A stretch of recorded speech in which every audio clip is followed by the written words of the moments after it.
Ready ready.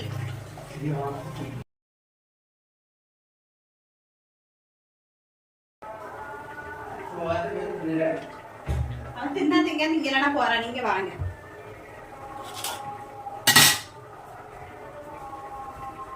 நீங்க சாப்பிடுங்க, சாப்பிடுங்க.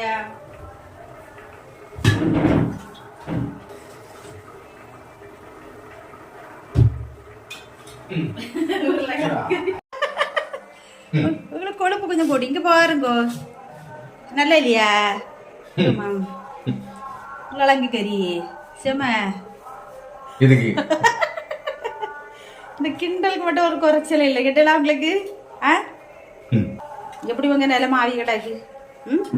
இதெல்லாம் திங்கணும், இதெல்லாம் திங்கணும்னா எல்லாம் செய்து கொடுக்க ஒருத்தர் வீட்டுல பொண்டாட்டி இல்லாம கஷ்டப்பட்டு கிடாக்க அவ பாத்துக்கங்க.